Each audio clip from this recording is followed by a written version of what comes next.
everybody, I'm InTheLittleWood, also known as Martin, and today I think this is the first time that I'm doing a mod spotlight, and it's on Coda's Clay Soldier mod. I'm going to explain to you what it is. Now, I asked people on the Livestream chat whether they wanted me to do it in a sort of a slow fashion, show you how to craft each thing in a really long and drifted way, or if they wanted me to do it in the short punchy fashion that I do all the beta updates with, and they opted for the latter.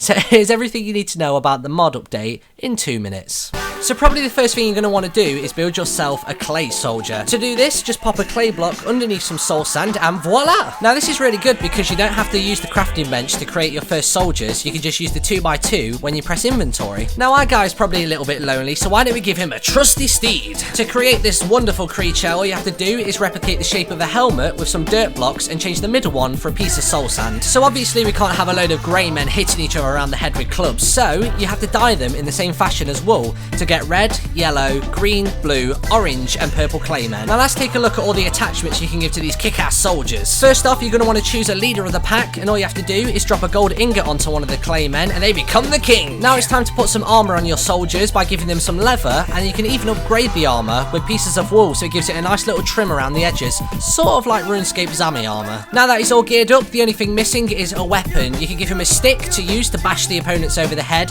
and you can even sharpen the edge of the stick if you let him walk through a piece of flint. So there's a few more bits left in your arsenal. You can use redstone to blind the enemies, gunpowder will mean your clayman explodes once he's downed, and slime balls will immobilize the enemy soldiers. Giving your soldiers meat will allow them to heal during battle, but if the worst is to happen and they die, if you give a few soldiers some clay, they'll be able to revive their allies. And the last two things to mention is that glowstone dust will make your soldiers glow in the dark, and sugar will speed them up. And if you're feeling a little bit left out of the battle, you can use the clay Disruptor. Now this basically kills everything and turns it back to its droppable form, which is also what happens when the clay soldiers kill each other. This is created with 2 pieces of clay either side of a stick above some redstone. And that, my friends, is all you need to know about Coda's Clay Soldier mod. Any more questions, leave them in the comment section below, or you can visit the official Minecraft thread linked in the description.